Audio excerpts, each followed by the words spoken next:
Madame, Monsieur, bonsoir et merci d'être au rendez-vous de votre émission Sur la brèche. C'est une femme politique qui est l'invitée de ce dimanche. Pur produit du secteur privé, Laurence Ilboudo Marshall est députée de la majorité à l'Assemblée nationale, membre du bureau exécutif national du MPP, le mouvement du peuple pour le progrès. Madame Ilboudo, bonsoir. Bonsoir Jérémy. Et merci d'avoir accepté notre invitation. Tout le plaisir est pour moi. Nous avons 1 heure pour décrypter l'actualité nationale et internationale, commenter et analyser également cette actualité. Mais avant, je voudrais que l'on s'accorde quelques minutes pour faire plus ample connaissance avec vous. C'est le principe de l'émission Sur la brèche. Vous êtes issu du monde de l'entreprise, chef d'entreprise vous-même. Vous exercez dans le domaine de l'accueil, la représentation commerciale, du nettoyage et de l'architecture intérieure.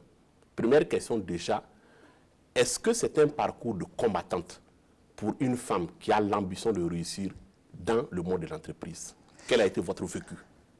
Oui, bon, je suis quand même fière de quelque chose. Je suis un peu produit aussi du Burkina Faso. J'ai fait mon primaire, même maternelle, jusqu'à l'université ici. Donc, c'est quand même aussi quelque chose de très bien de se dire qu'au Burkina Faso, on forme des gens bien.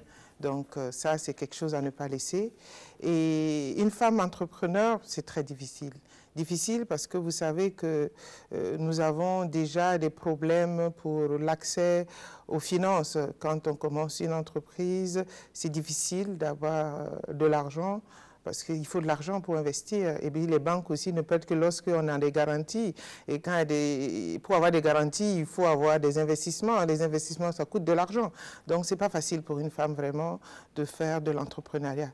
D'où d'ailleurs ma volonté d'aller en politique pour impacter dessus et aider toutes ces femmes qui ont envie de réussir dans leur vie à travers les affaires. Alors, vous avez effectué toute votre carrière professionnelle, on va dire, dans le secteur privé, licence de sociologie en poste. Vous occupez en tout cas différentes fonctions dans le secteur privé, notamment dans le domaine des hydrocarbures, avant d'ouvrir votre boîte. Est-ce que vous avez été tenté par une vie de commis de l'État ou de fonctionnaire dans l'administration publique? Oh oui, à l'époque où on recrutait, vous savez que la fonction publique dans la masse salariale n'est pas aussi bien payée que le privé. Je sais qu'à l'époque, je pouvais faire des concours où je pouvais accéder à la fonction publique, mais ça n'était pas venu dans ma tête. Moi, j'avais voulu être autonome, je voulais le privé parce que c'est mieux payé et il y avait plus d'opportunités pour moi à l'époque. Donc, je pense que c'était un choix personnel que j'ai fait d'aller dans le privé que d'aller dans la fonction publique. Alors, jusqu'en 2014, vous étiez propriétaire d'un institut de beauté logé à l'hôtel Indépendance de Ouagadougou. J'imagine que l'insurrection populaire des 30 et 31 octobre 2014 est passée par là. Et comment est-ce que vous vivez, on va dire, la fermeture de cet institut-là? Oh oui, vous savez que c'est vrai que je formais des esthéticiennes et puis j'avais des esthéticiennes là-bas. Pour moi, ce n'est pas le plus dur pour moi parce que moi, j'avais autre chose à faire. C'est les esthéticiennes qui étaient là-bas, qui travaillaient, c'est plus dur. Donc, on a pu un peu les réinsérer ailleurs. Et puis, il y a d'autres qui font du domicile. Donc, là, elles gagnent bien leur vie. Je suis contente parce que mon personnel est assuré. J'ai travaillé à ce que tous ceux qui travaillaient pour moi ne restent pas au chômage. Donc, je suis satisfaite à ce niveau. Ils se sont débrouillés autrement, mieux que ceux qui travaillent à l'hôtel Indépendance d'ailleurs. Donc ça c'est un gros problème pour l'économie du pays. Donc c'est un dommage collatéral, mais bon, je pense que d'ici là tout va rentrer en ordre. Vous étiez partie prenante de cette insurrection. Est-ce que, analysé de ce point de vue-là, vous avez des regrets? Non, je n'ai pas de regrets par rapport à l'insurrection, mais il n'avait jamais été dit d'abîmer les infrastructures publiques. Mais vous savez, dans la colère, dans l'euphorie, on ne contrôle plus rien. L'effet de foule, c'est quelque chose que personne ne peut contrôler. Et bon, si c'est un prix à payer pour l'alternance et l'alternance démocratique dans le pays, je pense que ce n'est pas à regretter parce qu'il y a beaucoup qui ont fait pire que ça et qui ne sont pas arrivés à cette alternance démocratique. Donc je pense que c'est un prix à payer et nous devons maintenant travailler à reconstruire tout ça. Alors, je me voudrais de ne pas vous poser la question des relations incestueuses, réelles ou supposées, entre le monde politique et celui des affaires. Alors, vu de l'intérieur, quelle a été la représentation que vous en avez? Oh, vous savez, ce n'est pas des relations incestueuses, c'est des relations de gagnant-gagnant. Parce que vous savez, en politique, il faut de l'argent. En politique, il faut beaucoup de finances pour asseoir beaucoup de choses. Et pour acheter des consciences? Non, pas du tout, pas du tout. Je vous donne un exemple tout simple. Pour avoir à faire des rencontres avec des gens, il faut louer du matériel, il faut louer l'espace, les médias c'est payant, surtout quand c'est des politiques qui invitent. Donc tout ça, ça coûte de l'argent et il faut le faire, il faut aller demander des sponsors. C'est pas pour, comme on dit, acheter les consciences. Moi, j'ai beaucoup de gens qui me financent parce qu'ils croient en ce que je fais. C'est parce qu'ils aident. Aujourd'hui, si nous aidons les masses les plus défavorisées, ils arrivent à la consommation. C'est ceux qui vendent qui ont l'argent. Parce que pour vendre un produit, il faut avoir une situation politique stable, il faut avoir des acheteurs. Et ces acheteurs, c'est l'électorat. Il faut aider à ce qu'ils soient dans la position de pouvoir aller consommer. Donc, c'est une relation de gagnant-gagnant, je pense. Le professeur Bado a cette phrase célèbre, la politique, ce sont des idées. Si on a les idées, qu'on n'a pas l'argent, on fait comment? On les met dans la poche. D'accord. Alors, sans transition, disons, c'est la transition pour aborder la problématique, on va dire, de votre engagement politique vous-même, avec cette question précise sur l'éveil de votre conscience politique. Quelles en ont été les motivations? Vous savez, la critique est facile dans le monde. Et chez nous, tout le monde critique facilement. Ça, c'est pas fait, ça doit être fait comme ça. Mais personne n'a l'élan d'aller participer à la construction. Et moi, je suis de nature à critiquer, de nature à dire ce que je pense. Et un jour, je me suis dit, bon, c'est facile de critiquer, c'est facile de dire, mais va faire toi-même pour voir ce que ça donne. Et c'est ça qui m'a poussée. Et surtout aussi, nous étions dans une situation où nous avions besoin d'alternance démocratique, où nous avions besoin, nous, cette génération montante, d'affirmer nos positions et de ne pas être entre griffes des moutons. Donc, dans ce sens, on était obligé de s'assumer et de participer au changement. Et c'est ça qui m'a engagée. Alors, vous êtes engagé, ça fait pas très longtemps, on va dire. Non, ça fait plus longtemps. En fait, je n'étais pas visible. Sinon, ça fait plus de 25 ans que je fais de la politique. Hein. Je suis derrière, je critique, je conseille. Mais il y a 4 ans que je suis un peu plus visible. Sinon, je faisais déjà de la politique. On dit que le pouvoir appartient à ceux qui sont les plus apparents. Non, le pouvoir appartient à ceux qui le méritent. Le pouvoir appartient à celui pour lequel le peuple a donné ce pouvoir. On dit qu'en politique, il faut savoir hurler avec les loups au risque de se faire dévorer par la meute. Est-ce que c'est une représentation qui est juste de ce qu'est la faune politique pour vous? Non, moi je dirais la faune politique, c'est une jungle. Il ne faut pas crier, il faut se défendre et il faut attaquer quand il faut. Pour préserver sa vie. Quand je dis vie, c'est pour préserver ses idées. Et il faut se défendre jusqu'au bout pour que ces idées arrivent. Parce que quand on arrive en politique, on a des idées. On veut que les choses soient comme nous les voyons. Donc pour ça, il faut se battre. Il faut se battre très dur. C'est dur. Et surtout pour une femme, c'est très, très difficile. Il faut se battre contre les autres. Non, pas contre. Il faut se battre pour faire l'adhésion, pour que les gens adhèrent à son idée, mais pas contre les autres. Je ne me dirais pas, je me situe jamais dans cette position d'antagonisme. Non, c'est à convaincre les autres que ton idée est la meilleure pour la situation. C'est ça, il faut se battre pour ça, oui. Sans transition, cette fois-ci, je voudrais que l'on entre de plein pied dans le décryptage de l'actualité de la semaine, à commencer par la visite annoncée d'Emmanuel Macron, le président français au Burkina. Entre les sorties médiatiques de l'Alliance des partis de la majorité présidentielle et celle du MEFA, le mouvement des étudiants du FASO d'un côté, et de l'autre, celle de l'ODJ, l'Organisation démocratique de la jeunesse, et de la CCVC, la coalition contre la vie chère, le moins qu'on puisse dire, c'est que l'arrivée de Macron au Burkina divise. Comment est-ce que vous analysez toutes ces dissensions? Vous savez, je vais faire une analyse politique, hein, comme je suis une femme politique. L'arrivée du président de la République française, Emmanuel Macron, est une belle opportunité pour le Burkina Faso. Il faut qu'on se le dise. Et de mémoire, il n'y a pas un chef d'État qui est venu après Sankara, qui soit venu au Burkina en visite officielle d'État-État. Il y a eu Chirac pour le sommet France-Afrique, mais ce n'était pas une visite d'État à État. C'était le sommet de la francophonie aussi. Le sommet de la francophonie, c'est des sommets, donc ce n'est pas une visite d'État à État. Donc aujourd'hui, nous devrons prendre ça comme une opportunité d'affirmer notre identité burkinabé et d'affirmer notre autonomie du Burkina Faso. L'arrivée de Macron ne veut pas dire que nous allons suivre ce que Macron fait. Non, l'arrivée de Macron ne voudrait pas dire que tout ce que la France va venir avec des idées de colonisation pour un pays colonisé. Non, l'arrivée de Macron est un chef d'État qui vient rencontrer un chef d'État et un peuple français qui rencontre un peuple burkinabé et nous aurons des relations d'adulte à adulte. Donc je voudrais profiter de votre micro pour dire s'ils ont des préoccupations, c'était le moment opportun, c'était le moment idéal d'en discuter à adulte. Avoir peur de l'autre n'a jamais construit un pays. Au temps de Sankara, tout le monde parle de Sankara, mais personne ne l'applique, hein, parce que Sankara parlait de l'impérialisme, mais il a reçu Mitterrand. Il n'a pas dit qu'il était contre Mitterrand. Sankara est parti en France, au sommet de Vittel, il s'est affirmé. Donc, la politique de la chaise vide n'a jamais aidé ceux qui la pratiquent. Donc, il faut qu'on se dise les choses clairement. Moi, je pense qu'ils ont tellement fait des vagues dans un verre d'eau pour cette affaire que tout a été restreint à cause de la sécurité que vous savez qui est assez difficile.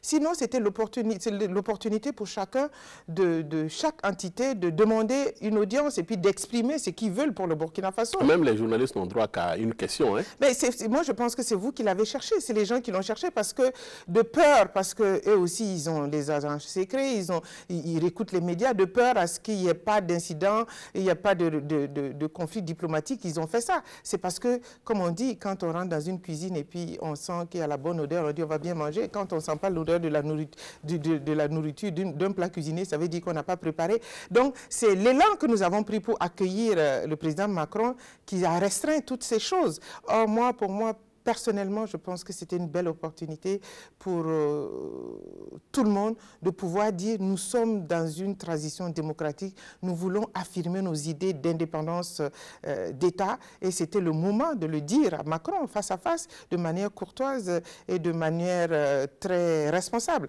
Ce n'était pas de l'empêcher de parler parce qu'il vient dire sa politique africaine. Nous pouvons refuser cette politique après l'avoir entendue, mais nous n'attendons pas les gens et nous voulons déjà le juger. Ça ne s'est jamais vu en Afrique. Il y a même un proverbe chez nous qui dit on accepte l'appel et on refuse d'aller faire le message. Mais on n'entend pas un message, on ne fait rien, on crie à croire qu'il y a un agenda caché dans cette chose. Et nous pensons que le développement, aucun pays n'a pu se développer en autarcie. Aucun pays n'a pu se développer seul. Nous avons toujours besoin des autres. Et c'est une belle opportunité comme tout autre pays. On nous tend une main.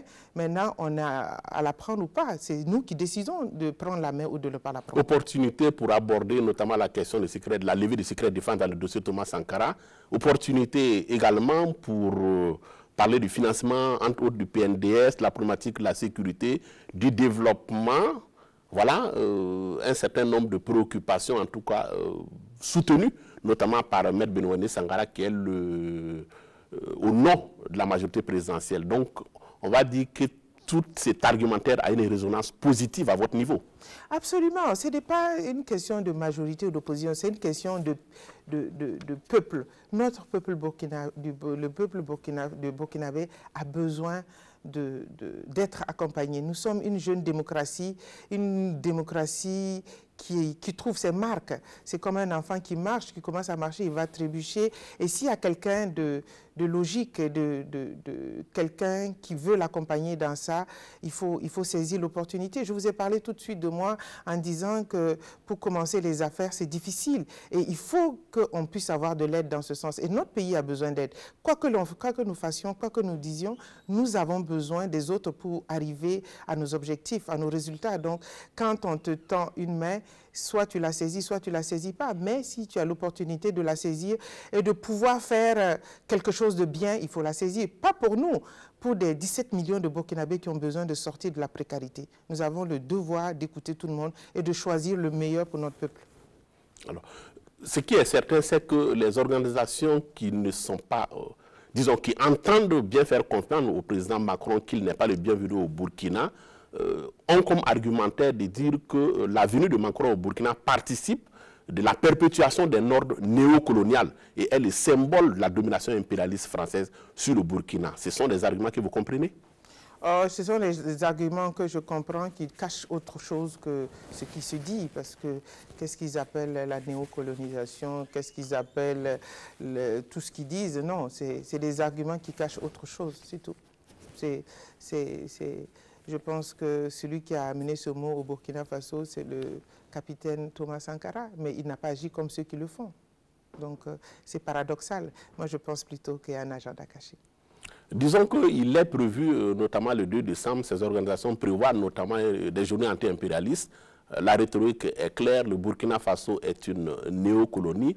La relation qui lie le Burkina et la France, comme la relation qui lie la France avec son ancien précaré, les pays de l'espace francophone, c'est une relation de dominé à dominant.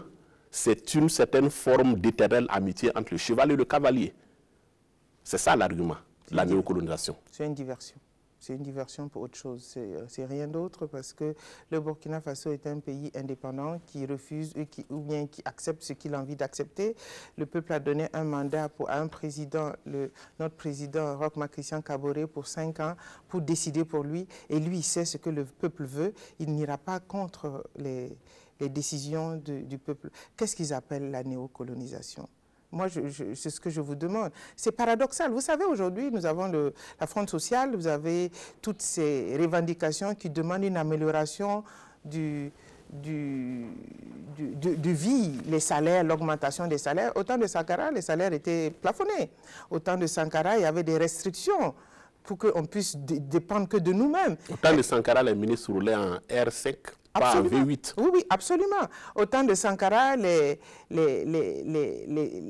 instituteurs avaient un salaire plafonné, tout le monde avait un salaire plafonné. C'était des restrictions que nous faisions tous, parce que nous avons accepté. Si tel est le cas, on peut redescendre à ça. Ça, c'est le peuple qui décide. Il faut qu'il décide de ce qu'il veut. S'il veut qu'on retourne à ce temps où les salaires sont plafonnés, où les ministres roulent en R4, comme vous avez dit, où les salaires comment ça s'appelle, l'allocation des maisons est plafonnée, c'est un choix que nous faisons et que le chef de l'État devrait en tenir compte et revenir à ça. Si c'est ce que nous voulons, il faut que nous assumions ça aussi. Mais il ne faut pas vouloir quelque chose et vouloir son contraire. Il y a un autre groupe d'OSC qui est la coalition d'Itanier qui appelle Macron à ses engagements sur le présent de la rupture qu'il entend incarner en soldant les passifs des relations franco-africaines, en mettant fin au paternalisme qui étouffe les efforts de certains peuples pour se débarrasser des dictatures. Et là, je les cite. Est-ce que c'est une interpellation que vous partagez?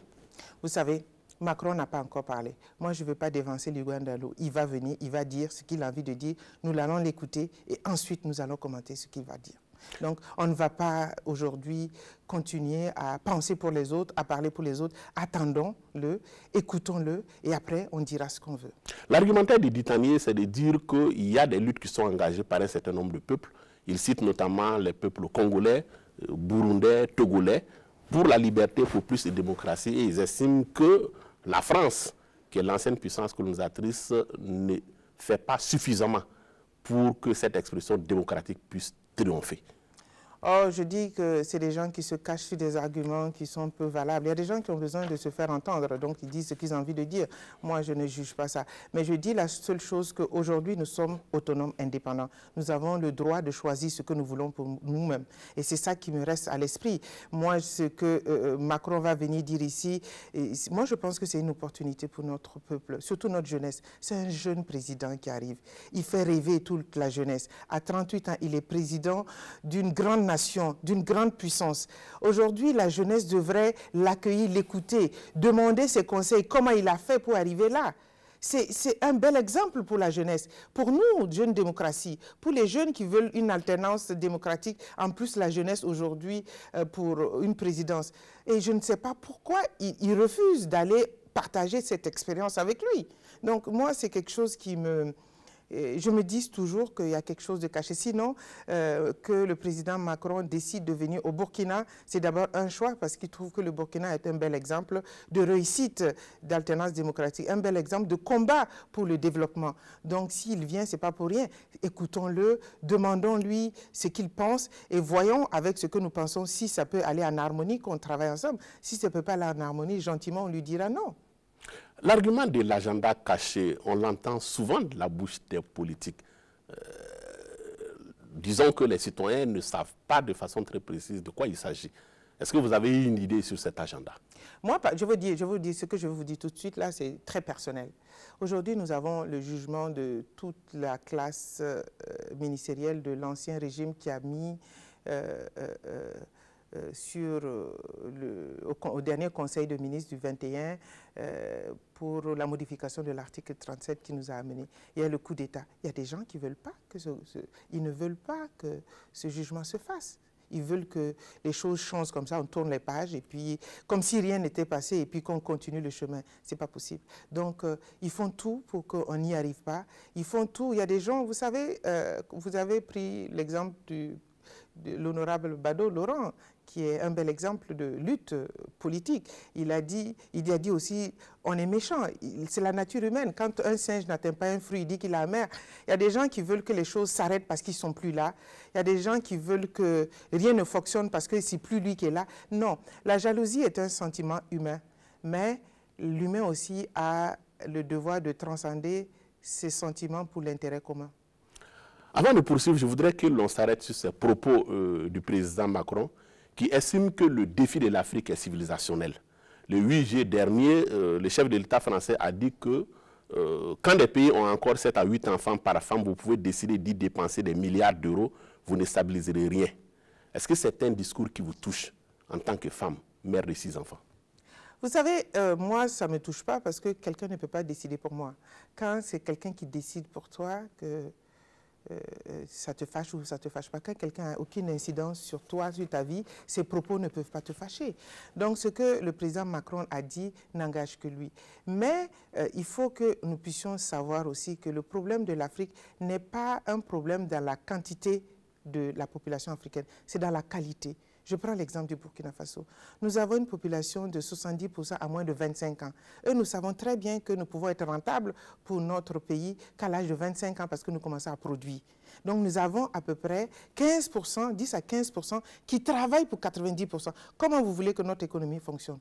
Il faut qu'on arrive à un moment pouvoir maîtriser notre démographie, laisser l'existant arriver à une qualité et à la participation économique après relancer. Parce que nous savons que le nombre aussi fait la force, mais le nombre en qualité aussi définit le développement. Donc c'était pour moi personnellement une petite sortie malencontreuse, peut-être qu'il n'a pas eu le temps de l'expliquer, mais moi je pense que j'ai fait 6 enfants parce que j'avais envie de faire 6 enfants et personne ne peut interdire à une femme, même pas à son mari, de faire le nombre d'enfants qu'il veut. Donc, je ne pense pas que les gens doivent se frustrer. Ce n'est pas une loi, c'est un choix personnel que chacun devrait faire. Donc, et déjà, même là, les gens font moins d'enfants déjà parce qu'il y a beaucoup plus de contraintes.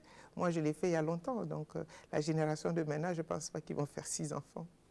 Alors, solder le passif, mais cette fois de la violence en politique, exercée par des Burkinabés contre d'autres Burkinabés. Il en est question dans un ouvrage du docteur Jean-Hubert Bazier, dédicacé cette semaine. Le titre de l'ouvrage, c'est « L'après Sankara, de la contre-révolution à la répression au Burkina ». En tout cas, il s'agit d'un recueil de témoignages pour un devoir de vérité sur une période tourmentée de notre histoire socio-politique. Est-ce que vous souscrivez à cette démarche de l'auteur? Qu'est-ce que vous en pensez? Bon, je n'ai pas eu le privilège d'abord de lire ce livre. Je me ferai d'ailleurs le plaisir de le lire quand je vais finir cette émission. Mais je pense qu'il a raison. La violence engendre la violence. Et dans la violence, nous n'arrivons à rien. Nous pouvons, en adulte, comme on dit, se comprendre et expliquer les choses. Ne pas être d'accord avec quelqu'un n'est pas forcément sortir les muscles.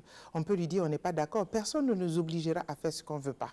Mais non plus, on ne peut obliger quelqu'un à faire ce qu'il ne veut pas. Donc, il faut l'un dans l'autre, dans l'argumentaire, dans l'exemple, parce que je dis souvent que le meilleur conseil, c'est l'exemple. Donc, nous avons besoin d'être de beaux exemples pour la génération à venir. Nous n'avons pas besoin de violence. La violence engendre la violence et nous rentrons dans un cercle vicieux qui n'aboutit absolument à rien. Devoir de vérité? Absolument. Sur le terrain politique, l'actualité est à la passation de charges entre Séni Dabo de l'UNDD et Achille Tapsoba du CDP à la tête de la CODE, la Coalition pour la démocratie et la réconciliation nationale. Alors, pour le président intérimaire du CDP, Achille Tapsoba, donc, cette réconciliation est une nécessité qui a un caractère imminent. Et là, je le cite. Est-ce que c'est une opinion que vous partagez? Et quelles sont vos perspectives sur la problématique de la réconciliation nationale? Absolument. La nécessité, c'est une nécessité capitale d'arriver à la réconciliation. Nous ne pouvons rien si nous sommes divisés. Mais il faut qu'on s'entende sur les clauses de comment se réconcilier. Et c'est là le problème. Moi, je pense qu'il faut... Est-ce qu'il y a une convergence de vues entre vous et Achille Tapsoba là-dessus? Lui et moi, on ne s'est jamais rencontrés. Bon, si c'est de parti politique à parti politique, nous, notre MPP, c'est clair qu'il faut la trilogie. Il faut la vérité, la justice avant la réconciliation. Et après, maintenant, nous pouvons travailler ensemble. Nous ne pouvons pas enjamber les choses et aller de l'avant sans faire le point. Et ce point doit être fait, absolument. Donc, s'ils sont d'accord sur ça, on ira très vite, comme on dit, comme ils le veulent, on ira très vite en ce sens. S'ils ne sont pas d'accord sur ça, on ira encore dans l'argumentaire pour dire force reste à la loi. Il y a des lois et nous pensons que ces lois devraient être réglées. Et c'est ça qui peut nous déterminer, nous, en tant que citoyens, pouvoir être d'accord sur les lois existantes que nous avons prises ensemble, que nous allons mettre en œuvre. Donc, c'est les lois qui nous départageront. Donc, ça va comme ça. Une démocratie, ça va comme ça. Si on n'est pas d'accord, la justice départage les choses et chacun devrait respecter les décisions judiciaires. D'où la nécessité du judiciaire de faire un travail formidable aussi dans ce sens pour apaiser les choses parce que les gens ont besoin de comprendre, les gens ont besoin de savoir ce qui s'est passé avant de pardonner et de tourner la page. Ce chemin de sortie de crise, entre guillemets, assimilé à une certaine forme d'insurrection permanente. Est-ce que vous comprenez cet argument? Non, c'est parce qu'il y a beaucoup de gens qui pensent que l'insurrection n'a pas existé, l'insurrection a été une pièce montée et tout, donc ils ont envie de recommencer une insurrection pour voir si c'est monté. Ils l'ont fait avec le coup d'État, ils ont vu que c'était quelque chose de clair et les mêmes causes produisent les mêmes effets qu'ils aient fait voir. Ça n'a pas été monté, c'est le peuple qui a dit non, ils ont dit non, ils diront toujours non. Donc, tant que les gens ne vont pas assimiler le choix du peuple, ils auront toujours les mêmes réponses. Dans l'actualité politique également, on a assisté à une assemblée générale du PSB, c'est le Parti socialiste du Burkina, dernier né des formations politiques burkinabais, en septembre dernier, je crois, qui s'est dit d'obédience social-démocrate comme le MPP et qui s'est dit en même temps ni de l'opposition ni de la majorité. Vous êtes femme politique, aujourd'hui on a plus de 140 formations politiques, en 2017, il y a un nouveau parti qui s'est créé. Comment vous réagissez? On n'arrivera à rien dans la division. Ça, c'est un choix personnel, c'est un sentiment personnel. Nous devons être forts pour aller... Si c'est un parti socialiste, il y a déjà assez de partis socialistes où on pouvait rentrer et puis améliorer et se battre. En fait, le problème au Burkina Faso, tout le monde veut être patron, tout le monde veut être chef. On ne peut pas être chef. Moi, je prends l'exemple sur moi. Beaucoup de gens me disent, ouais, pourquoi tu n'es pas dans le gouvernement? Des gens, ouais, moi, même à l'Assemblée nationale, je ne suis pas dans le bureau de l'Assemblée nationale, je suis député, point. Et ce capital de député me suffit pour travailler pour le peuple. Ça, c'est un mandat que personne ne peut m'enlever si ce n'est pas le peuple. Donc, c'est ça qui devrait être déterminant dans notre travail et non les postes. Et il faut que les gens arrêtent à vouloir être patron. Tout le monde ne peut pas être patron. Tu peux être brillant comme pas possible, mais on ne peut pas tous être patron. C'est clair. Donc, à sa place... il est quand même mieux d'être tête de rat que d'éléphant. Non, vous savez, ça c'est pour les animaux. On parle d'hommes. Non, on parle d'hommes. On ne peut pas se comparer à des animaux quand on est des hommes. Vous savez, le plus petit homme a sa place sur cette terre, sinon Dieu ne l'amènerait pas sur la terre. Et cette place, s'il construit bien sa place, il va améliorer l'espace dans lequel il vit. Donc, nous avons besoin d'être à notre place et de travailler à pouvoir améliorer les choses où nous sommes. Et je pense que dans un travail, tout de suite avant l'émission, au briefing, je vous ai demandé pourquoi le choix sur moi. Vous avez dit, c'est parce que je suis une femme et je suis quelqu'un qui peut répondre aux questions et qui dit peut-être ce que les gens entendent. C'est parce que vous m'avez vu à l'œuvre. Si vous ne m'avez pas vu à l'œuvre, si je n'ai pas travaillé, je n'ai pas montré aux gens ma capacité, on ne peut pas. En fait, c'est ça. Il Il n'y a que le travail qui paiera. Ce n'est pas le choix d'être patron ou d'être chef d'un parti politique. Non, c'est de participer à son niveau à l'amélioration des choses. Et c'est ce que moi je veux qu'on fasse et c'est ce que je fais. Parce que tout le monde me demande pourquoi tu ne te bats pas pour arriver. Je me bats assez pour l'amélioration des conditions de vie du peuple burkinabé. Et ça me demande beaucoup d'énergie. Je n'ai pas besoin de me battre pour autre chose. Alors le financement hors campagne des partis politiques est tombé. C'est peut-être une question d'argent, hein, parce qu'on a 5 formations politiques qui se sont reparties. 500 millions de francs CFA, rien que ça, un demi-milliard. S'il n'y a rien à redire sur la légalité de l'opération, il y a un certain nombre d'interrogations sur la légitimité de par rapport à cette façon de se répartir l'argent public. Est-ce que vous posez les mêmes questions? Non, je dis que moi, il faut rester dans la légalité. Quand les choses sont faites légalement, on a le droit de critiquer parce qu'on l'accepte ou on ne l'accepte pas, mais c'est fait légalement, donc il faut passer dessus à autre chose. Si vous n'êtes pas d'accord, changez les lois. J'ai dit, quand on n'est pas d'accord sur quelque chose, demandez à changer les choses. Et les lois sont là. Nous sommes à l'Assemblée nationale, introduisez, la dernière fois quand j'ai dit qu'on pouvait interpeller, oui, il y a les formes de changement de loi, soit en proposition de loi, soit en projet de loi. Amenez-nous à l'Assemblée nationale, on va changer les choses. Mais quand on veut que les choses changent, on ne critique pas, on ne gâte pas. On dit, voilà ce que je propose. Et on va pour les votes. Et si la majorité des Burkinabés est d'accord, on change les choses et on revient comme on veut. Mais on ne peut pas s'asseoir et dire non, ce qu'ils ont fait, ce n'est pas bien. Ça rime à quoi? Au regard de cet argument, je vous ramène en octobre 2014. Oui. Sur la modification de l'article 37. Non, ça c'était autre chose. Vous savez, la modification de l'article 37, nous l'avons dit, ce n'était pas opportun, on ne voulait pas. On ne le voulait pas et tout le monde a dit on ne le voulait pas. Et le peuple a dit il ne voulait pas. Il ne voulait pas et ils ont décidé de le lui dire. Il a fait un passage à force.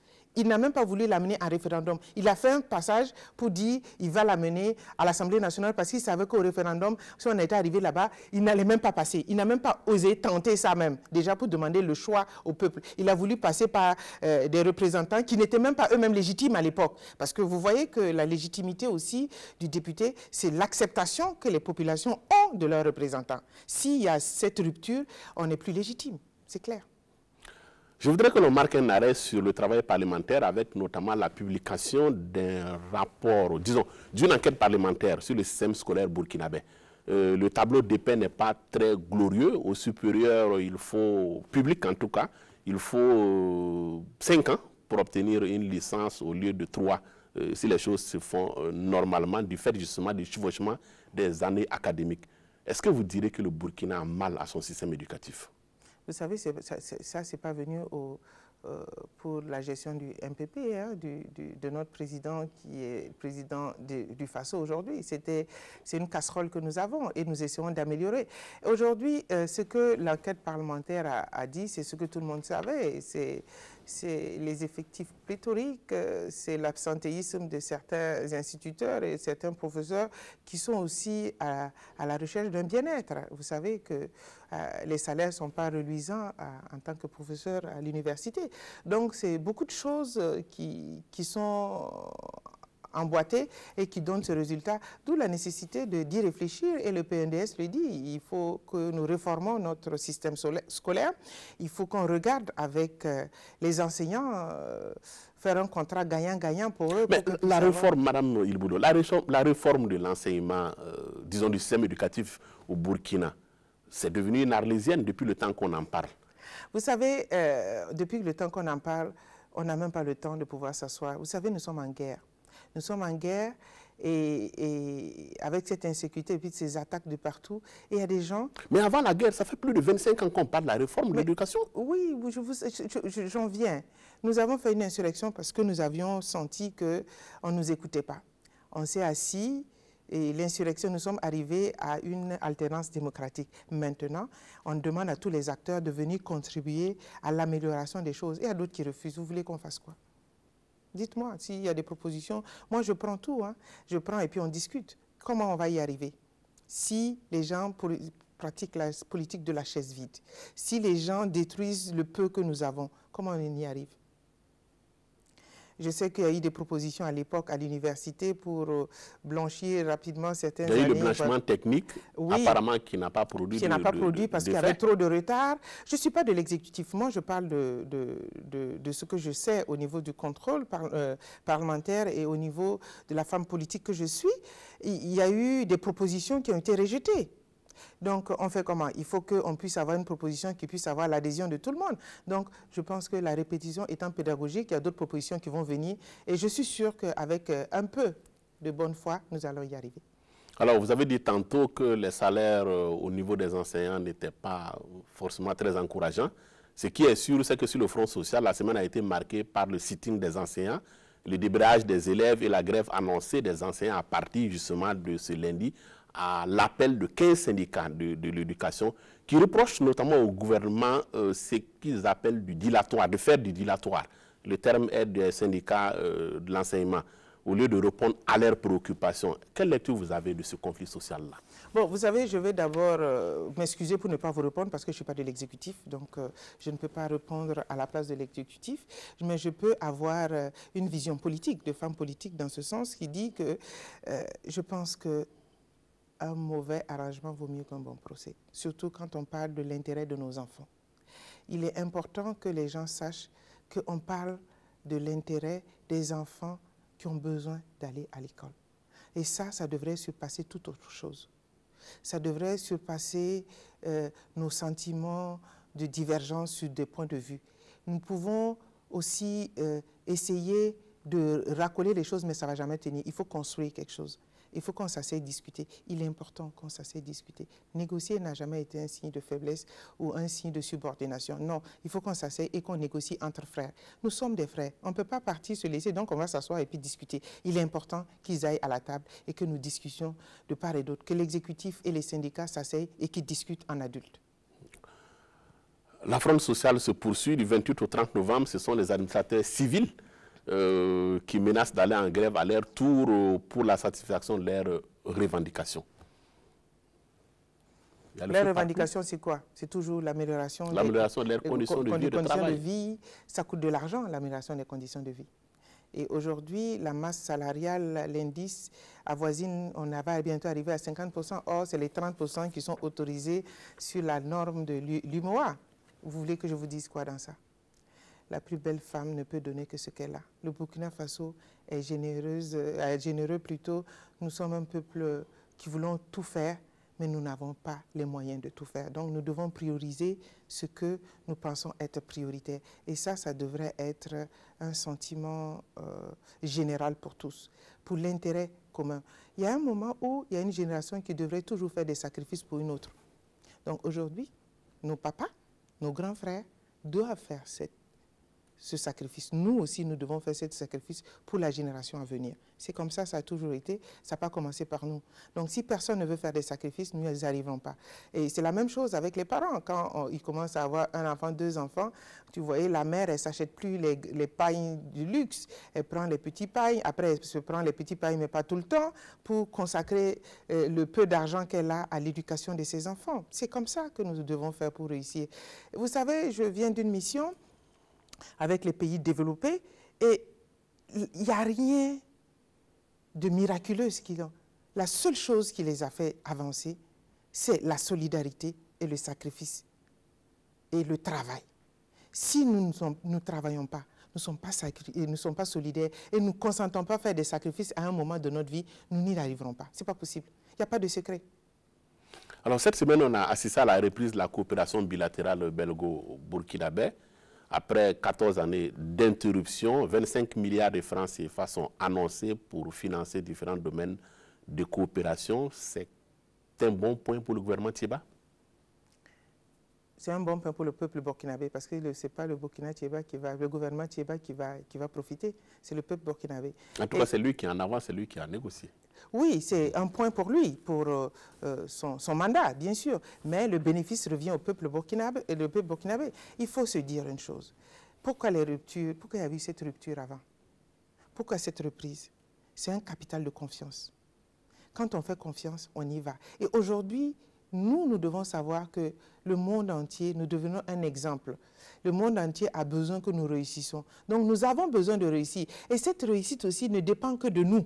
Personne ne viendra nous l'aider ou l'imposer. Il faut que nous décidions de réussir ou d'aller dans le chaos. Et ça, c'est un choix que les Burkinabés doivent faire, de réussir ou de tomber dans le chaos. L'information est tombée à l'issue du dernier Conseil des ministres. Le Burkina Faso connaît un déficit céréalier. 17 provinces sur les 45 sont en situation d'insécurité alimentaire. Est-ce que c'est une situation qui vous inquiète? Oui, parce que moi, étant très proche des populations, surtout des femmes, parce que quand c'est comme ça, c'est les femmes encore qui vont voir leurs enfants dormir sans manger. Ça m'inquiète et ça me donne à réfléchir, d'où la nécessité pour nous, en tant que contrôleur de l'action gouvernementale et puis en tant que championne plaidoyer, de voir l'exécutif pour prendre des mesures fortes qui sont déjà prises, parce que je sais qu'ils vont limiter les sorties des céréales sur l'étendue du territoire. Ils vont peut-être que respecter ceux qui ont des contrats et le reste devrait rester dans le pays. Ça, c'est des mesures conservatoires d'urgence qu'il faut faire et renforcer les stocks de la SONAGES de sécurité. Et aujourd'hui, puisque les zones sont ciblées, anticiper et mettre sur le marché des produits pour qu'il n'y ait pas une inflation plutôt des prix des céréales dans ces zones. Donc, il faut anticiper pour réguler les prix des ventes des céréales dans ces zones-là. Donc, augmenter la capacité de la SONAGES et anticiper avec la vente parallèle des points de vente de ces céréales, les multiplier, les quadrupler et pouvoir mettre à disposition rapidement des produits pour la population. Ça, c'est des mesures déjà assez fortes que je pense que le gouvernement va faire. Est-ce que cette situation ne vous pose pas problème? Poser problème en termes d'indépendance ou de souveraineté alimentaire. Comment est-ce que le Burkina Faso en est arrivé, plus de 50 ans après les indépendances, à ne pas pouvoir nourrir sa population convenablement? Vous savez, ça ne dépend pas de nous. Les changements climatiques aussi est pour quelque chose.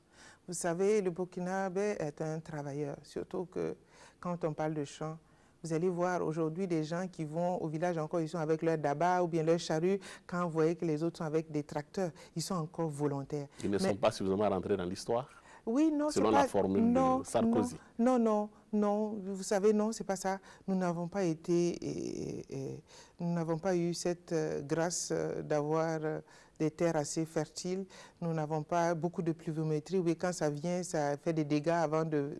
Donc, nous avons un climat qui est peu favorable à la culture champêtre. Bon. Des milliards et des milliards ont été engloutis dans le développement rural depuis le temps des ORD en passant par les CRPA. Et on en est jusqu'à ce stade-là. Vous savez, il y a l'amélioration, hein, parce qu'il y a les cultures contre-saison qui sont là, qui aident aussi. S'il n'y avait pas tout ça, on serait dans la catastrophe. Il y a de l'amélioration, mais elle n'est pas assez conséquente. Mais il y a de l'amélioration. Il ne pleut pas, il pleut que 3 ou 4 mois dans l'année chez nous, sur 12 mois. Qu'est-ce qu'on peut faire avec ça?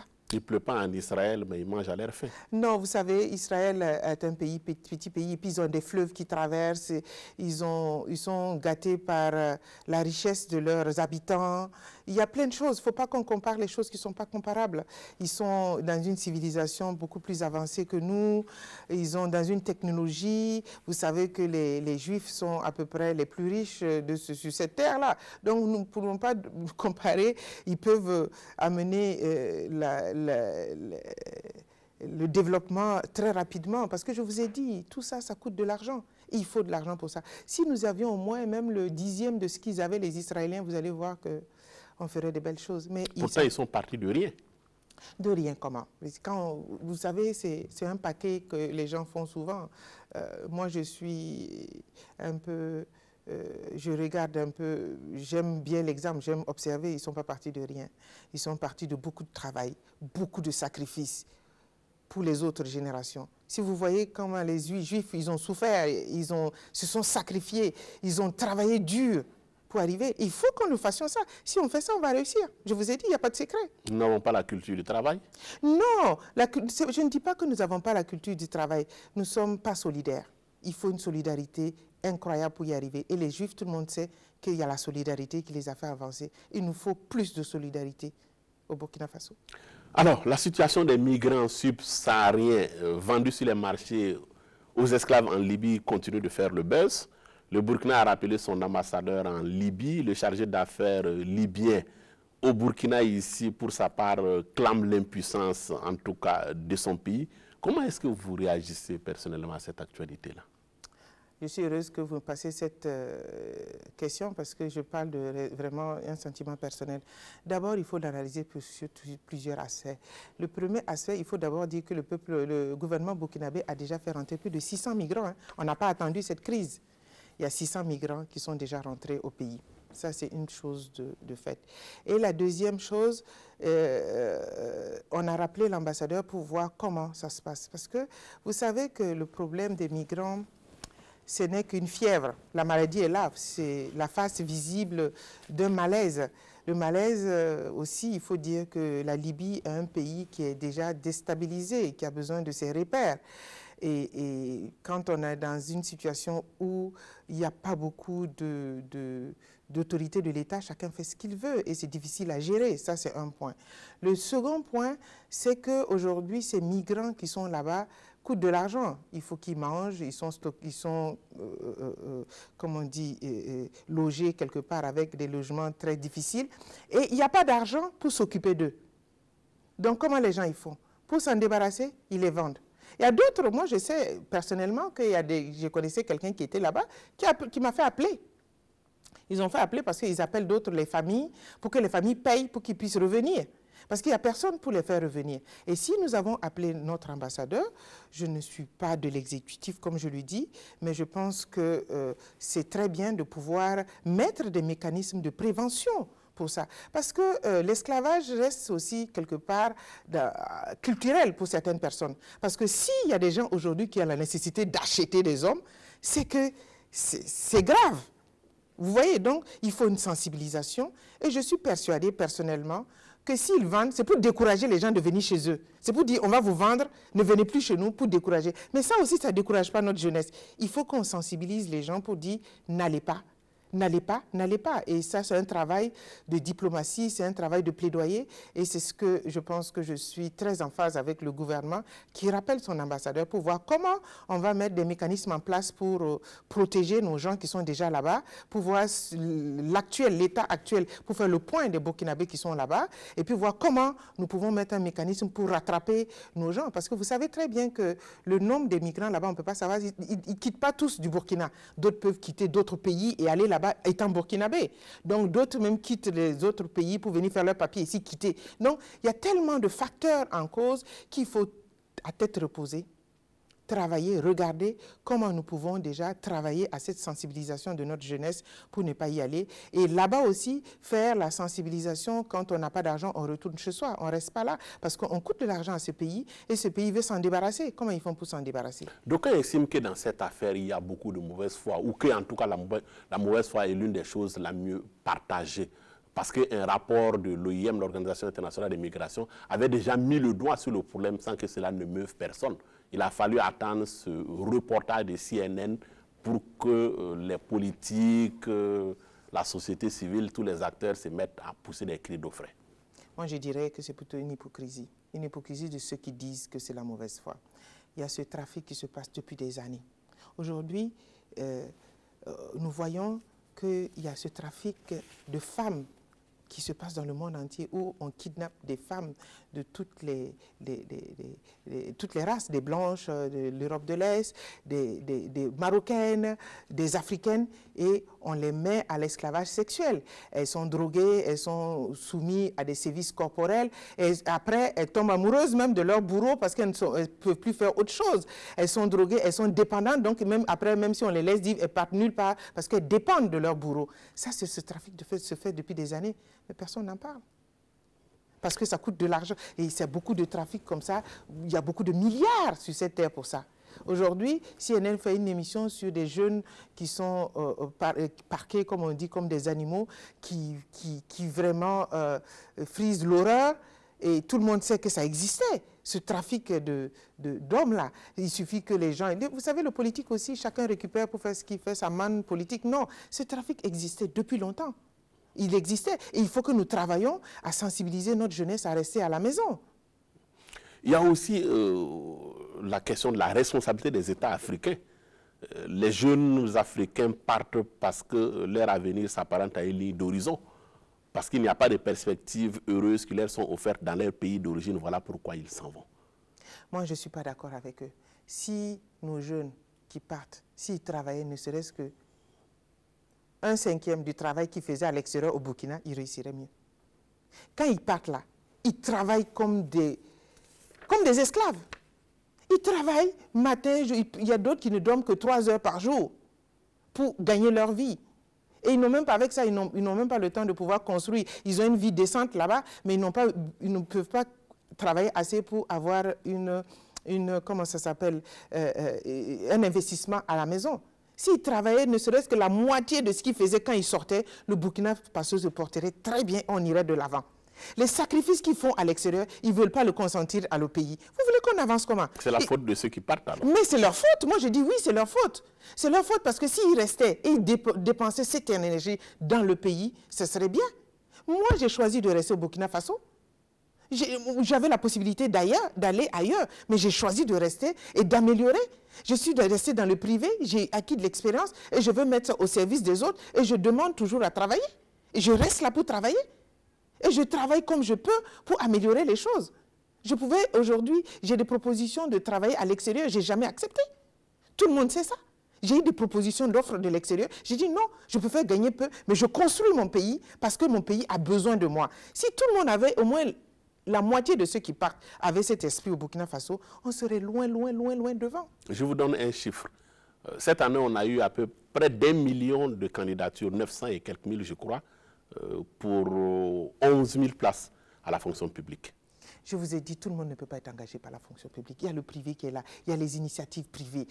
Aujourd'hui, nous avons beaucoup de jeunes éduqués qui sont allés à l'école, qui peuvent améliorer, qui peuvent se cultiver, qui peuvent, comment on appelle, les start-up, qui peuvent créer. Les X qui disent qu'ils n'ont pas suffisamment d'accompagnement pour leur permettre de s'en sortir. Vous savez, les gens veulent le beurre, l'argent du beurre et même le jupon de la bergère. C'est pas possible. C'est pas possible. Non, c'est pas possible. C'est pas possible. Il faut que nous puissions aujourd'hui être clairs pour dire si on a un accompagnement, on doit rendre compte. Parce que l'argent qu'on vous donne pour faire là, ce n'est pas pour s'amuser avec. Il y a des gens qui prennent, ils ne savent même pas quoi faire. Ils ont des idées, mais ces idées ne sont pas assez mûries. Ils n'ont même pas... Donc, il faut être accompagné. Il y a des gens qui ont des idées. Et le plus souvent, ceux qui crient là, ils ont des idées, mais ils ne l'ont jamais pratiqué et ils ne demandent même pas de l'aide pour mettre leurs idées en forme pour le pratiquer. Donc, il y a tout ça. Il faut vraiment que les gens s'asseyent de bonne foi. Moi, tout le monde sait que moi, je suis prête à accompagner des bonnes initiatives privées pour aller de l'avant. Parce que l'État ne peut pas engager tout le monde. L'État ne peut pas, on ne peut pas. Ce n'est pas possible. Il faut que nous puissions aussi nous prendre en charge. À l'époque, quand je travaillais, je savais que moi, j'avais la capacité d'aller ailleurs et laisser ma place à quelqu'un d'autre qui n'avait pas la même capacité que moi. C'est ce que j'ai fait. Je suis partie dans le privé et laissé ma place dans le public pour ceux qui n'ont pas le potentiel que j'ai.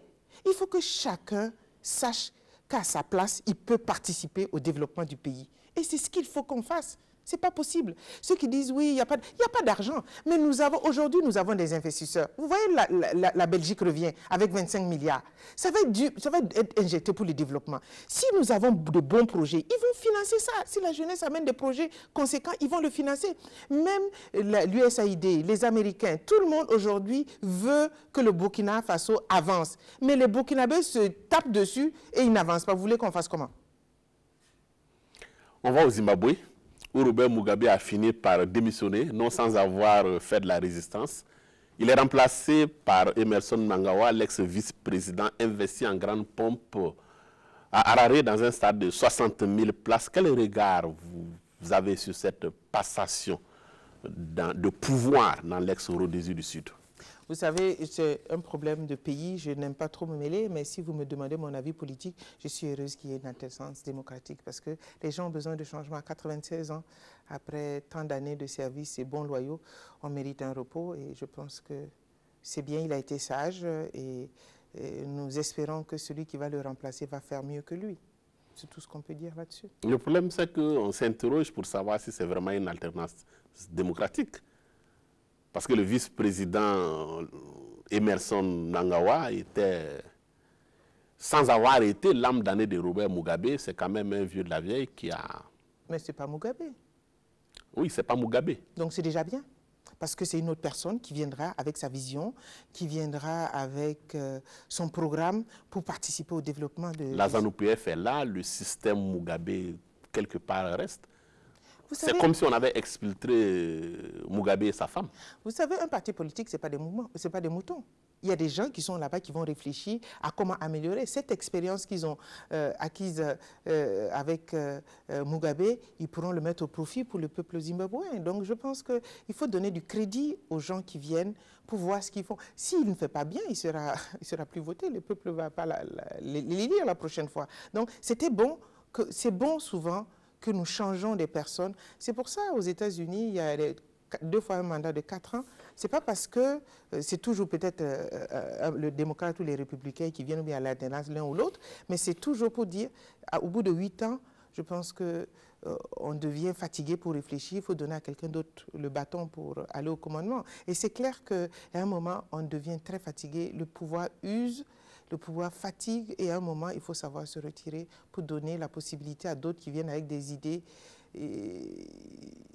plus fraîches et puis des vues plus dynamiques pour le pays. Et ça, c'est un droit de tous les peuples de pouvoir jouir de toute leur capacité, la capacité des hommes à manager leur pays. Ça, c'est le droit des peuples de pouvoir jouir de tous les Zimbabwéens ont besoin des Zimbabwéens pour donner leur avis. Donc, c'est comme au Burkina Faso, les 17 millions de Burkinabés capables de gérer le pays. Donc, chacun devrait avoir au moins cette opportunité de se présenter et puis d'avoir le mandat du président, du peuple. Alors, en Égypte, le bilan de l'attentat terroriste de vendredi s'est alourdi.